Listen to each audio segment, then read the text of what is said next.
On a quiet morning in late September, my daughter smiled too carefully and said, "Don't sign anything today." That's when I realized everyone in the room already had.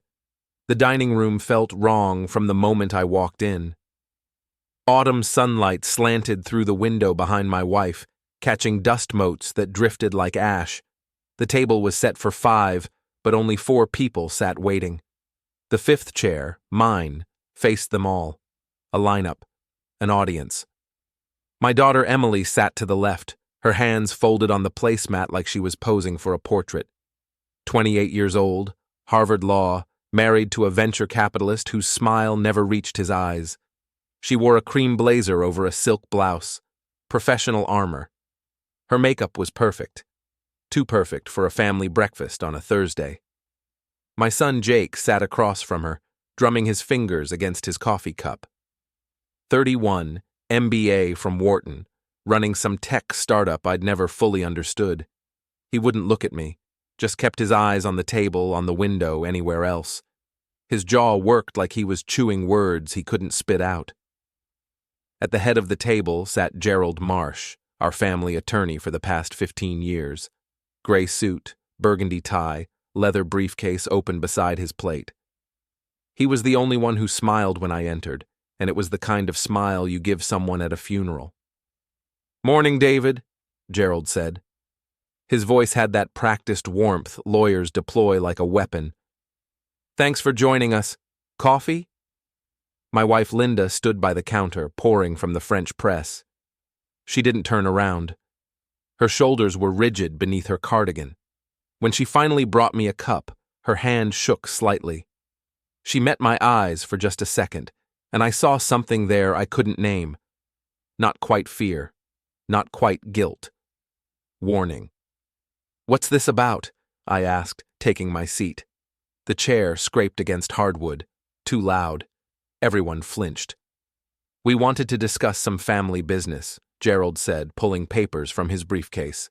"Nothing to worry about, just some administrative matters regarding the property holdings and investment accounts." I looked at Emily.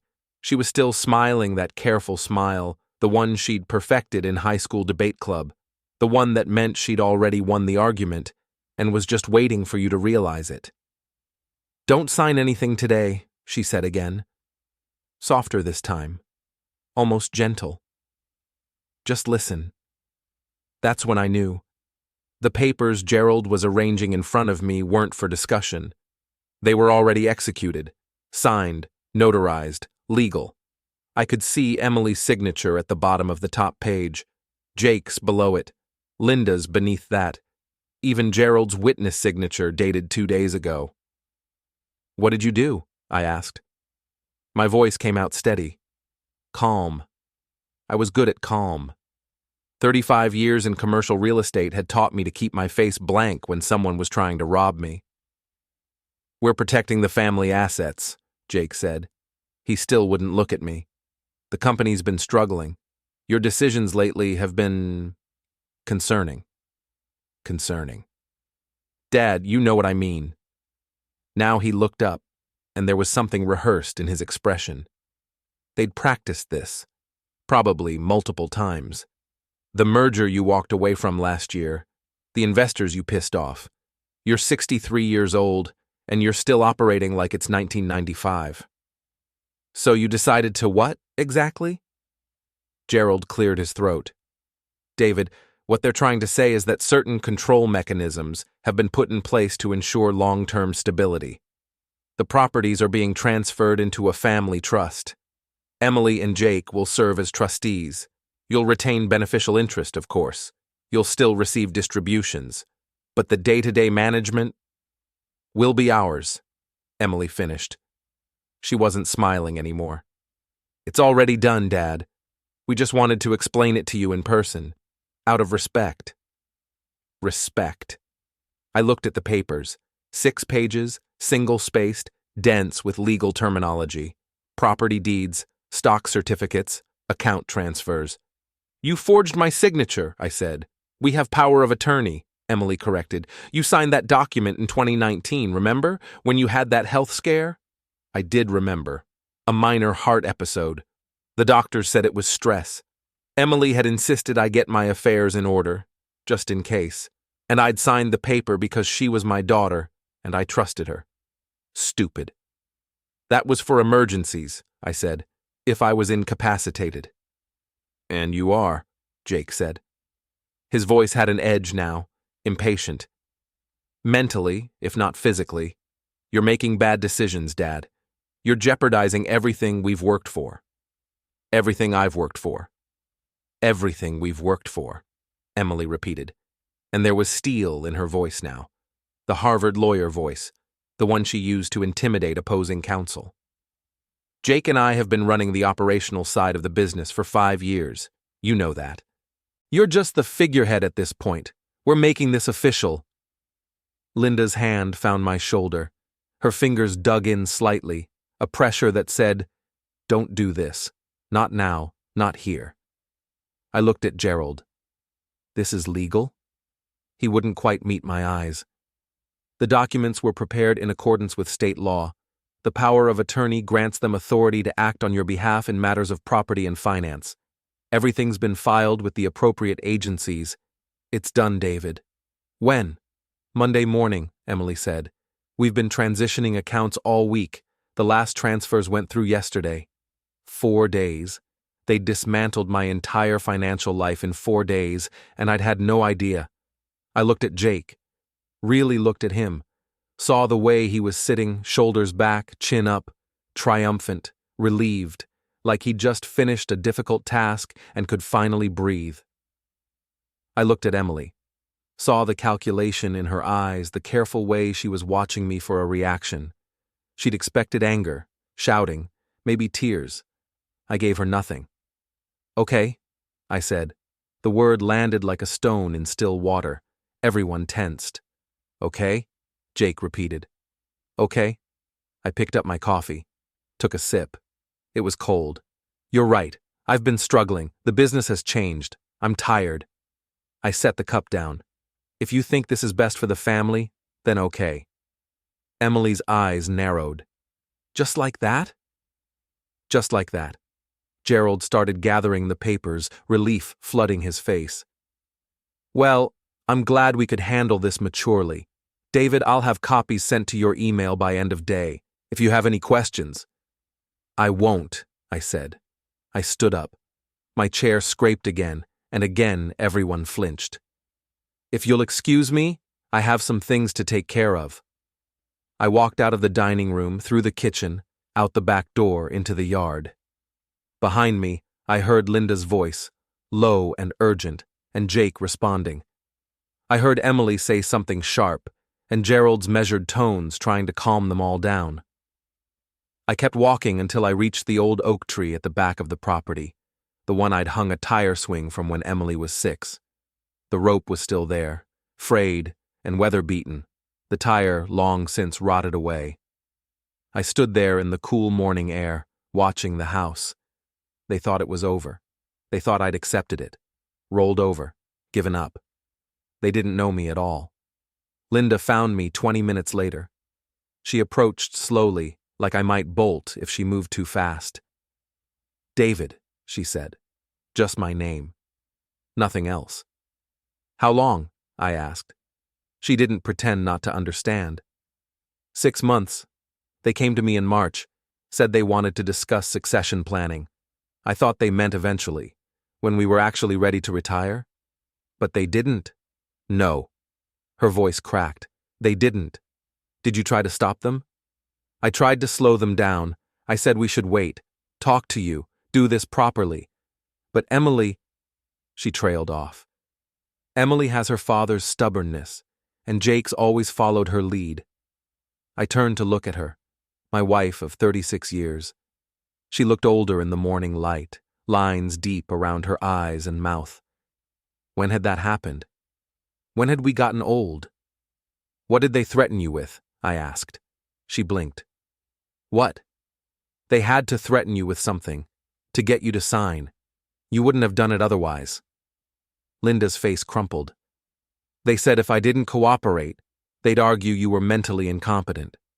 Force a psychiatric evaluation. Make it public. The business partners, the investors, everyone would know. They said it would destroy everything we built. That this way at least it stayed in the family. It stayed quiet.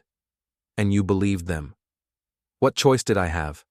Her voice rose. You weren't there, David. You didn't see Emily's face.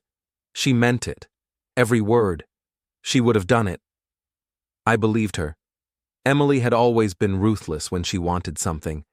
I'd been proud of that once, thought it meant she'd be successful. A winner. I'd raised a viper. What are you going to do? Linda asked. I didn't answer, couldn't really, because I didn't know yet. All I knew was that 4 days ago, I'd been a wealthy man with a successful business and a family I loved. And now I was an old man who'd been robbed by his own children. The papers Gerald had shown me weren't the full picture. I knew that much. There was something else, something they hadn't explained. Emily had that look in her eyes, the one she got when she was holding a winning card she hadn't played yet. And there was one document Gerald had shuffled past quickly. One clause he hadn't explained. One section Emily had covered with her hand when I tried to read it. They'd made a mistake. They'd assumed I was too old, too tired, too trusting to check their work. They'd forgotten that I'd built this business from nothing, that I'd survived market crashes and recessions and competitors who were smarter and meaner and better connected, that I'd clawed my way up from selling strip mall space to owning half the commercial property in 3 counties. They'd forgotten that I knew how to fight. I just had to figure out what I was fighting against. David? Linda's voice was small, frightened. Say something. I looked at her, really looked at her, tried to see past the fear and guilt to the woman I'd married, the woman who'd stood beside me through everything. Did you want this? I asked. Any of it? God, no. Tears spilled down her cheeks. I wanted us to retire, travel, spend time with the grandkids, not this, never this. Then help me, I said. Help you what? Figure out what they're really planning, because this isn't just about control. Emily's too smart for that. She's playing a longer game. Linda wiped her eyes, straightened her shoulders, and I saw something shift in her face, something hard and determined that reminded me of the woman who'd gone door to door selling our first properties when no one would take us seriously. Okay, she said. Okay, what do you need? Time, I said. And information. Can you get me copies of everything? The real documents, not the sanitized versions Gerald showed me? They're in Emily's briefcase. She left it in the guest room. Get them. Photograph every page. Send them to my old email, the one I set up for the first business, not the one they have access to. Linda nodded. What are you going to do? I'm going to go see Gerald. Ask some questions. See what he's willing to tell me when my children aren't in the room. He won't tell you anything. He's their attorney now. Maybe, I said, but he was my friend first, and he looked guilty as hell sitting at that table. Linda started back toward the house, then stopped.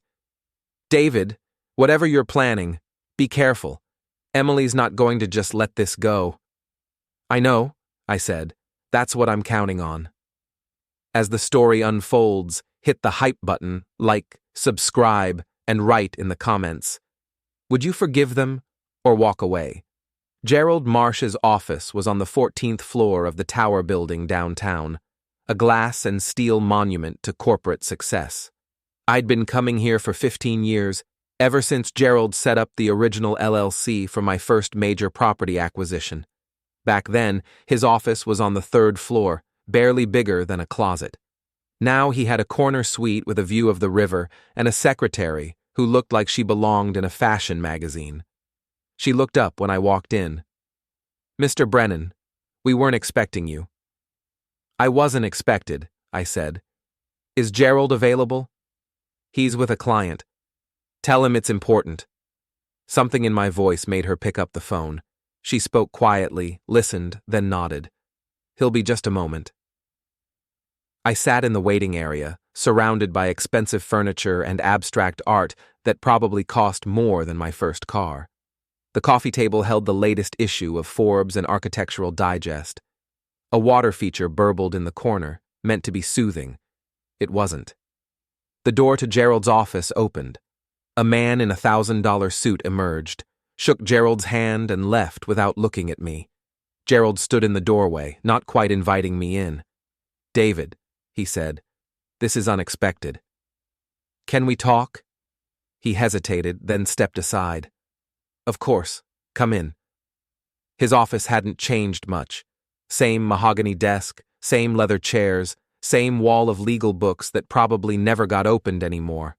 Everything was on computers now.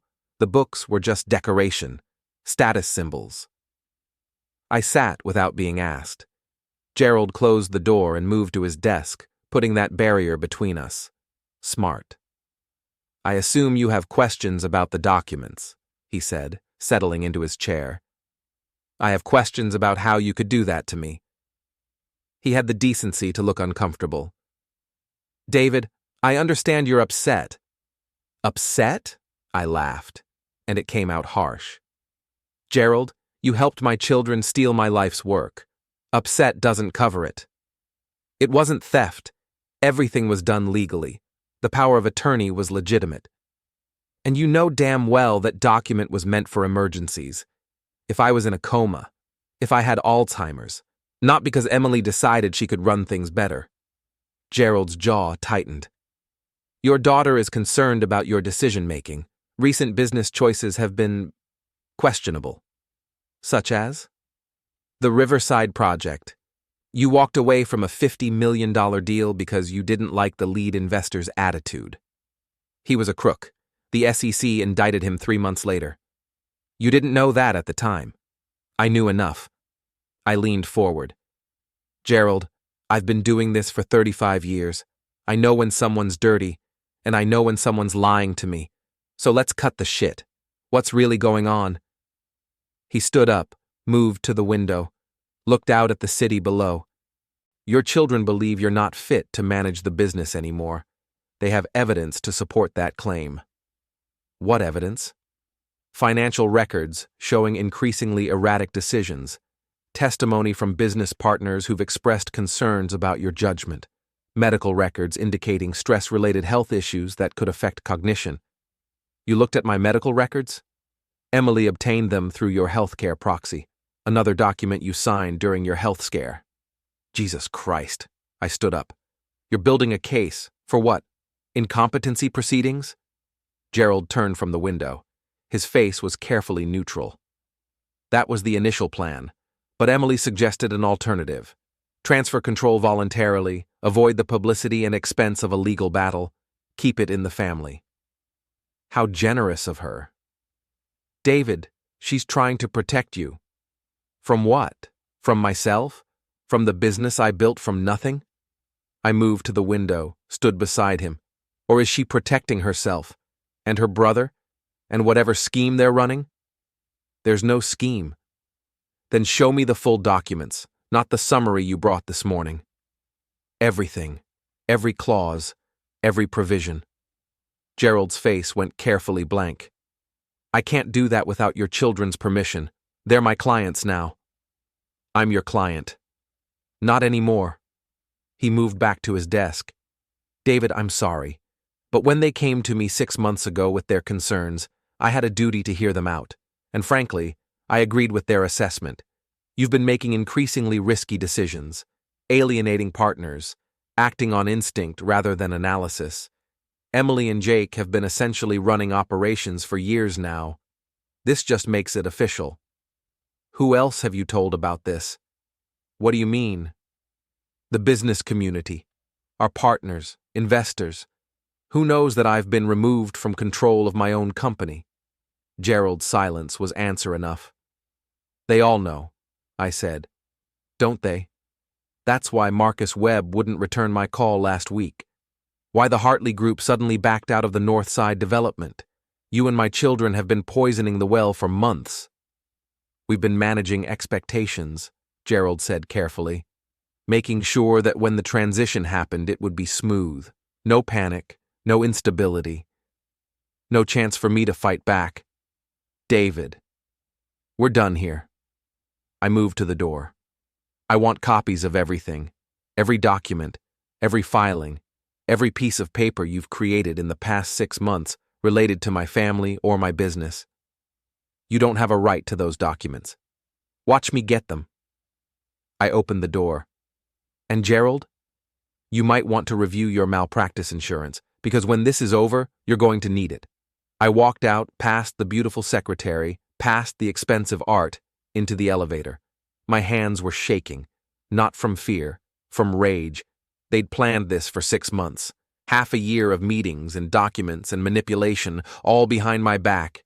Emily and Jake whispering to Gerald, to business partners, to investors, building a narrative.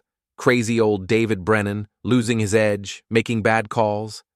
Time for the younger generation to take over. And Linda had known for at least 3 months. 3 months of lying beside me every night, knowing what was coming, knowing what our children were planning. Had she wanted to tell me?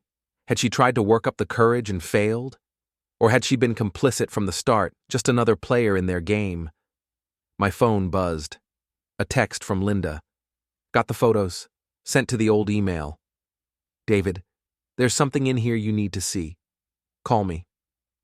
I called her from the parking garage, my voice echoing off concrete. What did you find?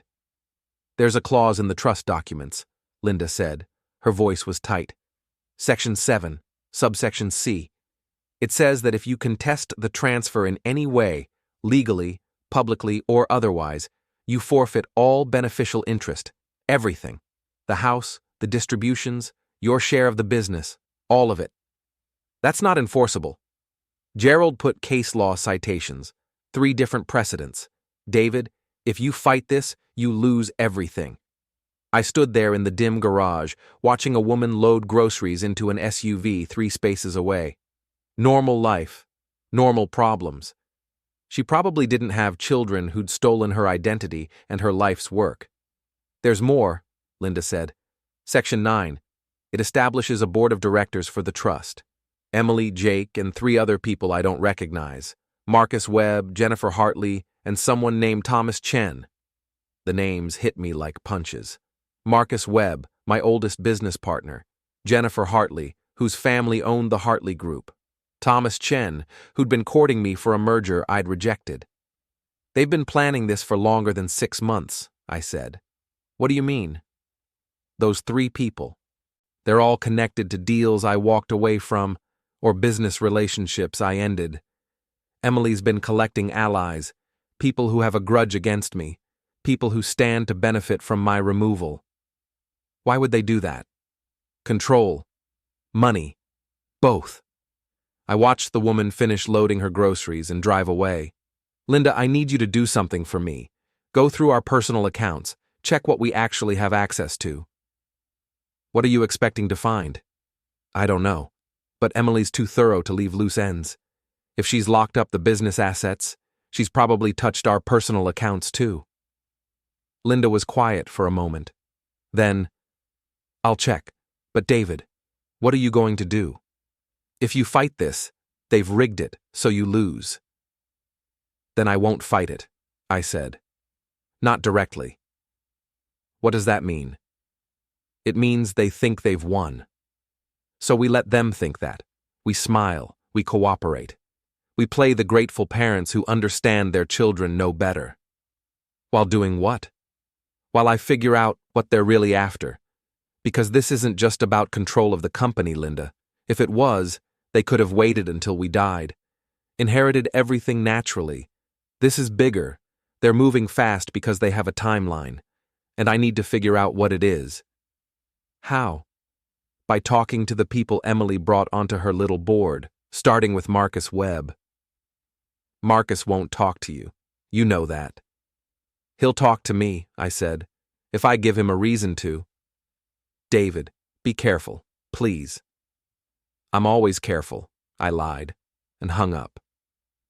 Marcus Webb lived in a gated community 20 minutes outside the city, the kind of place where the houses all looked vaguely Georgian, and the lawns were maintained by an army of landscapers. I'd been here dozens of times over the years, for barbecues and poker nights and business discussions that couldn't happen in offices. The guard at the gate didn't want to let me through.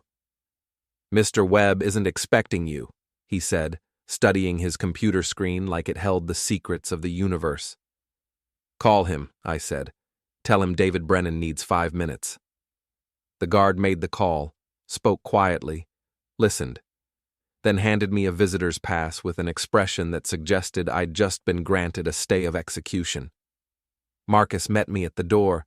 He was 10 years younger than me, fit from hours at the gym and careful eating. His hair was still mostly dark, his face unlined. We'd made millions together, built 3 major developments, weathered 2 recessions, and now he was part of my daughter's coup. "David," he said, not quite welcoming, not quite hostile. "This is a surprise. Can I come in?" He hesitated, then stepped aside. "Mary's at her book club. We have the house to ourselves." The interior was exactly as I remembered. Modern furniture, expensive art, a view of the golf course through floor-to-ceiling windows. We'd celebrated here when the Riverside project got approved. I'd stood in this room and toasted to partnership and success. Marcus didn't offer me a seat, didn't offer me a drink, just stood with his arms crossed, waiting. "I know about the board," I said. His face didn't change. "I assumed you would." "How long have you been planning this with Emily?" 8 months, since you walked away from the airport development without consulting me. We were partners on that deal, David. Full partners.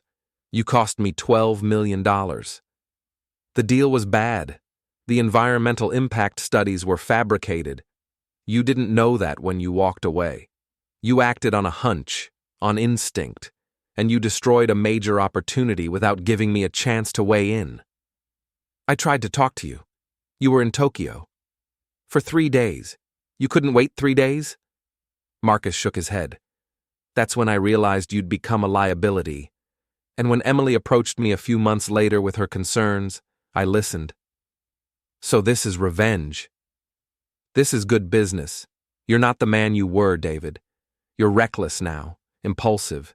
You alienate partners. You blow up deals. You're a risk. And Emily's not? Emily's smart, careful. She does her homework. She doesn't operate on gut feelings and old-school machismo. Marcus moved to the window. The business has changed. You haven't changed with it. It's that simple. What's she promised you? Excuse me? Emily, to get you on board. What did she promise? Partnership on future deals? A bigger cut? Access to my properties? Marcus's smile was thin. You think this is about money? It's always about money. No, David, sometimes it's about survival. Your daughter understands that the commercial real estate market is about to undergo a massive shift. She's positioning the company to adapt. You'd have run it into the ground trying to do things the way they've always been done. So you're her partner now. I'm an advisor. Along with Jennifer and Thomas, we're helping her navigate the transition. And in exchange, yes, we'll participate in certain opportunities. Using my properties, my capital, my connections. Your former properties, Marcus corrected. The trust owns them now, and the trust is going to use them much more effectively than you ever did. I wanted to hit him. Wanted to wipe that smug expression off his face. Wanted to remind him who'd taught him everything he knew about this business. But anger would gain me nothing. There's something else, I said. Isn't there? This isn't just about reorganization. Emily has a specific play in mind. Marcus's expression flickered. Just for a second. But it was enough. You should talk to your daughter, he said. If you're confused about strategy.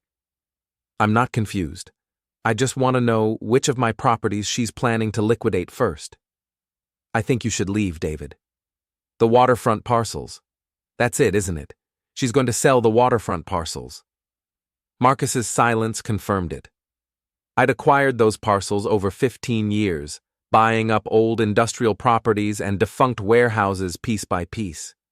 Individually, they were worth maybe $50 million. But together, As a continuous waterfront development site, they were worth close to $300 million to the right buyer. And there was only one buyer actively looking for that kind of waterfront footage. Thomas Chen, I said. That's why he's on the board. He's the buyer. Get out, David. How much is he paying? And what's your cut for helping Emily steal from her own father? Marcus moved to the door, opened it. This conversation is over. If you have questions about the trust, take them to Gerald Marsh. That's what you're paying him for. I'm not paying him for anything anymore. He works for my children now. Then I guess you need to find a new lawyer. I walked to the door, then stopped. Marcus, you think you're on the winning team, but Emily's using you, just like she's using Jennifer and Thomas and everyone else. When she's done, when she's liquidated what she wants and pocketed the money, she'll cut you loose. That's what she does. Your daughter is brilliant and capable. You should be proud of her. I am proud of her, I said. I'm just not stupid enough to think that makes her loyal. I left him standing in the doorway and drove away, past the manicured lawns and the Georgian facades and the gate guard who watched me go with undisguised relief. Linda was right. The timeline made sense now. Thomas Chen had been trying to buy waterfront property for a massive mixed-use development. Hotels, condos, retail, the whole package. He'd made offers on individual parcels, but I'd always refused. Told him if he wanted waterfront, he'd have to wait until I was ready to develop it myself. Now, Emily had control, and she was going to give him exactly what he wanted, probably for a premium price that would make her look like a genius. And she'd split the profits with her brother and her board of advisors, cutting me out completely. My phone buzzed. A text from a number I didn't recognize. You need to stop asking questions, for your own good. I stared at the screen. Then I texted back, Who is this? No response. I tried calling the number. It went straight to voicemail. No greeting. Just a beep. Someone was watching me. Someone knew I'd gone to Gerald's office, to Marcus's house. Someone was keeping track. Emily had always been thorough. My phone rang. Linda. Did you check the accounts? I asked. David, we need to talk. In person, not over the phone. What did you find? Just come home. Please. I drove back through afternoon traffic, past strip malls and office parks and residential developments. Some of them were mine, or had been mine. Now they belonged to a trust controlled by my children and their hand-picked allies. Everything I'd built, reorganized without my knowledge or consent. Linda was waiting in the kitchen when I got home. She'd been crying. Her eyes were red, her face blotchy. What happened? I asked. She handed me a stack of papers, bank statements, investment accounts, credit cards. They froze everything, she said. This morning while you were out, every account has been locked. I can't access anything, can't transfer, can't withdraw. I called the bank and they said it's been flagged for trust administration review. Whatever that means. I flipped through the statements. She was right. Every account showed a hold. Personal checking, savings, investment accounts, even our credit cards. How is this legal? Linda asked. These are our personal accounts, not business accounts.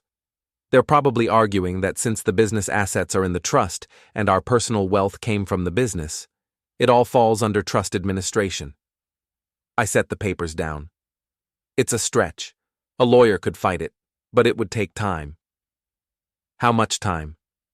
Months, maybe years. Linda sat down heavily. So we have nothing. No access to our own money. No way to fight them. They've locked us out completely. Not completely, I said. They made a mistake. What mistake? They acted too fast. Got greedy. If they'd waited, let things settle, I might have actually accepted it. But this? I gestured at the statements. This is panic. They're afraid of something. Afraid of what? Afraid I'll figure out what they're really planning and find a way to stop it. Linda looked at me. Can you? Stop it? I thought about Emily's careful smile, Jake's guilty eyes, Gerald's uncomfortable shuffling of papers, Marcus's smug certainty that he was on the winning side. I don't know, I said honestly. But I'm going to try. How? We don't have money for lawyers. We can't even access our own accounts. We have other resources. Such as? Dr. Sarah Chen's office was in a medical building on the north side of town, all white walls and calming colors. I sat in the waiting room for 20 minutes, filling out forms about my medical history and mental state. The questions were invasive. Have you experienced mood swings, memory loss, difficulty concentrating? Have you made impulsive decisions you later regretted? Every question felt like a trap, because yes, I'd been angry lately. Yes, I'd had trouble sleeping. Yes, I'd made decisions that looked impulsive to people who didn't understand the business. But that wasn't incompetence. That was being betrayed by my own children. Dr. Chen called me back at exactly 3 o'clock. She was mid-50s, Asian American, with short gray hair and wire-rimmed glasses. Her expression was professionally neutral, the kind of face that gave nothing away. "Mr. Brennan," she said, gesturing to a chair in her office, "thank you for coming." Did I have a choice? Not really, but I appreciate your cooperation anyway. She settled behind her desk with a notepad. I've reviewed the case materials, the trust documents, your children's declarations, your attorney's filing. This is a complicated situation. That's one word for it. Before we begin, I want you to understand that I'm not here to take sides. I'm here to evaluate your cognitive function and decision-making capacity. Nothing more. Whatever I conclude will be based solely on our interactions and clinical assessments.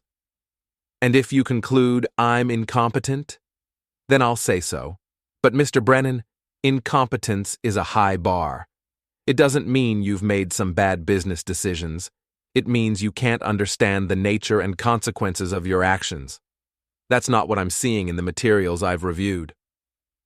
Some of the tension in my chest eased. Then why did the judge order this? Because your children raised the issue, and in cases involving substantial assets, judges want to be thorough. Now, let's talk about you. Tell me about your business. I spent an hour walking her through it. The early years selling strip mall space, the gradual expansion into larger commercial properties, the development projects, the partnerships, the growth from a one-man operation to a company managing hundreds of millions in assets. Dr. Chen asked questions, specific detailed questions about deals I'd made, properties I'd acquired, decisions I'd walked away from. She was testing my memory, my reasoning, my ability to articulate complex business strategies. I could tell she was impressed, not in a warm way. She was too professional for that. But in the way she made notes, the way she nodded when I explained something particularly complicated. She was seeing exactly what I wanted her to see, a competent businessman who knew his industry. Then she shifted topics. Tell me about your relationship with your children. I hesitated. It's complicated. I gathered that, but I need to understand the family dynamics. When did things start to change? About a year ago, maybe longer. I started noticing that Emily was making decisions without consulting me. Big decisions. She'd sign contracts, commit to deals, then tell me about it afterward. How did that make you feel? Frustrated. It's my company. Or it was. I built it. I should have had input. Did you confront her about it? Several times. She always had an excuse. Said she'd tried to reach me and couldn't. Or that the decision had to be made quickly. Or that she thought I'd approve. I rubbed my face. Looking back, she was testing me, seeing how much she could get away with before I pushed back. And when you did push back? She got better at hiding what she was doing. Jake helped. They'd coordinate, make decisions together, present them as a united front. That must have been difficult. It was infuriating. These are my kids. I raised them, taught them everything they know about this business, and they were treating me like some obsolete piece of equipment they needed to phase out. Dr. Chen made notes. Do you think they were right? That you were making bad business decisions? Some of them, maybe. I walked away from the airport development, and Emily's right that it cost Marcus millions. But the deal was bad. The environmental studies were falsified. If we'd gone through with it, we'd have been hit with regulatory fines and remediation costs that would have bankrupted us. Did you know the studies were falsified when you walked away? No, but I knew something was off. I've been doing this long enough to smell a bad deal. So you acted on instinct. I acted on experience. Is there a difference? I met her eyes. Yes, instinct is a guess. Experience is pattern recognition. I've seen hundreds of deals, thousands. I know what good ones look like and what bad ones look like, and that airport development looked bad. Even though you couldn't articulate why at the time? Even though. Dr. Chen was quiet for a moment. Mr. Brennan, your daughter's filed a declaration saying you've become increasingly paranoid, that you see conspiracies where none exist, that you've accused business partners of criminal behavior without evidence. She's the one who conspired. I'm just pointing it out. Are you sure about that? Is it possible that you're seeing intentional malice in what might be genuine concern? No. How can you be certain? Because I have recordings of Emily admitting what she's doing, admitting they're selling properties before they appreciate in value so they can pocket bigger fees, admitting they structured the trust to make it impossible for me to fight back. I pulled out my phone. Do you want to hear them? Your attorney already provided copies. I've listened to them. Then you know I'm not paranoid. I know your daughter made some statements that could be interpreted as evidence of bad faith. But Mr. Brennan, it's also possible that she genuinely believes you're declining and that she's protecting the family business from your bad decisions. People can be self-serving and sincere at the same time. Even when they're stealing? Even then. The human mind is very good at justifying self-interested behavior as moral necessity. I wanted to argue, wanted to make her understand that Emily wasn't some conflicted child trying to do right. She was a calculating thief. But I could see from Dr. Chen's expression that pushing too hard would only make me look defensive and paranoid. So I took a breath and said, "What do you need from me to complete this evaluation?" Honestly, I think I've seen enough. You're clearly cognitively intact. You can articulate complex business strategies. You understand the consequences of your actions. You're not delusional or irrational. Relief flooded through me. So you'll tell the judge I'm competent? I'll tell the judge that you don't meet any clinical definition of incompetence. But Mr. Brennan, that doesn't mean your children won't win this case. The legal standard for trust administration isn't the same as the clinical standard for incompetence. A judge might decide that your children acted within their authority, even if I conclude that you're perfectly capable of managing your own affairs. But your report will help. It should. But it's not a magic bullet. This is still going to come down to how the judge interprets the power of attorney and whether your children's actions fall within its scope. Dr. Chen stood, signaling the end of the session. I'll have my report to the court within a week. Is there anything else you want me to know? I thought about telling her everything, about the finder's fee and the board of advisors and the way Emily had systematically poisoned my business relationships, about Linda's dinner and Jake's threats and the text message warning me to stop asking questions. But Dr. Chen wasn't my therapist or my advocate. She was a forensic evaluator. Her job was to assess my mental state, nothing more. The rest was for the courtroom. No, I said. Thank you for your time. I left her office feeling cautiously optimistic. She'd said I was competent. That was something. But Rachel's warning echoed in my mind. Competence wasn't the only issue. Even if I was perfectly sane, a judge might still decide that Emily had acted within her rights. My phone rang as I reached my car. Linda. How did it go? She asked. Well, I think she's going to tell the court I'm competent. Thank God. Linda's voice shook. David, something happened. I didn't want to call while you were in the evaluation. But Jake came by the house. What did he want? He tried to convince me to talk you into dropping the case. He said if you keep fighting, you're going to destroy the whole family. That there won't be anything left for anyone. That's rich, coming from him. He also said, Linda trailed off. He said that if you don't stop, Emily's going to go public. She's going to file her incompetency petition and make it a public court case. Everyone will know. All your business partners, all your friends. She'll destroy your reputation. She's bluffing. Is she? David, you know how thorough Emily is. If she says she'll do it, she'll do it. I got in the car and started driving. Not home, just driving. I needed to move, needed to think. Let her, I said. Let her file it. Let her try to prove I'm crazy. Dr. Chen's report will refute it. But the damage will be done. Even if you win, people will remember. They'll wonder. You know how this town works. She was right. In commercial real estate, reputation was everything. If Emily went public with claims that I was mentally incompetent, even if a court eventually ruled in my favor, the stain would remain. Investors would be cautious. Partners would hesitate.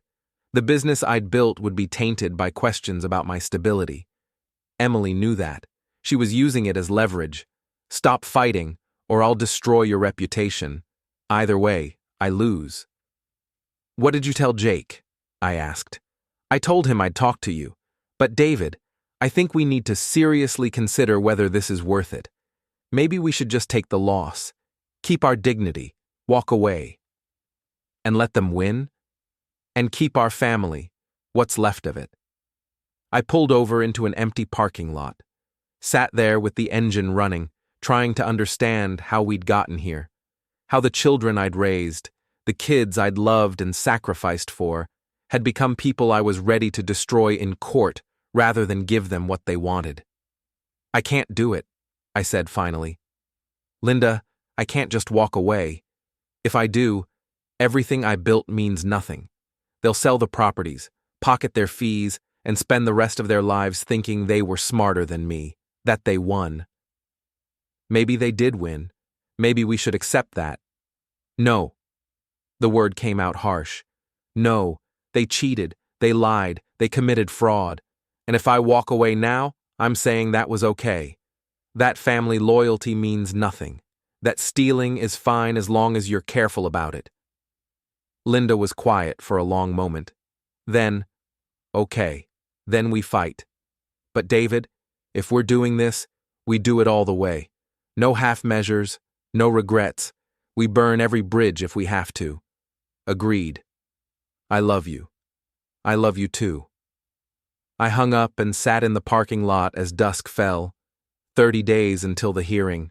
30 days to find more evidence, build our case, and prepare for Emily's next move. But something was nagging at me. Something Jake had said when he came to the house. That if I kept fighting, there'd be nothing left for anyone. Not just for me. For anyone. What did that mean? I called Rachel. We need to look at the trust finances more carefully. Why? Jake said something that made me think Emily might be doing more than just planning to sell the waterfront properties. He said if I keep fighting, there'll be nothing left. Like she's planning to liquidate everything. She can't. Not without court approval. That's what the restraining order prevents. But what if she's already started, before the restraining order? What if she's been moving money, selling assets, distributing funds to herself and Jake and the board members? Rachel was quiet. If she has, that's a serious violation. But how would we prove it? Bank records, trust accounts. We need to see every transaction since she took control. Those are all privileged trust documents. I can't get them without a court order, and the judge isn't going to grant one based on speculation. Then we find someone who can get them without a court order. David. Just think about it. Sophie got us the communications. Maybe she can get the financial records too. Sophie's already risked her career, asking her to do more. She's the one who came to us. She said she couldn't watch another family be destroyed. Well, if Emily's been looting the trust, that's exactly what's happening. We're being destroyed, slowly, one transaction at a time. Rachel sighed. I'll make some calls. See if there's a legal way to get those records. But David, please don't do anything that could jeopardize our case. No breaking and entering. No illegal surveillance. If we get caught doing something shady, Emily wins by default. I'll be careful. But as I drove home through the darkening streets, I knew I was past careful, past cautious, past playing by rules that Emily had already violated. She'd stolen my business, threatened my reputation, turned my son against me, and tried to have me declared insane. And now I was going to find out exactly how much she'd stolen. And then I was going to take it all back.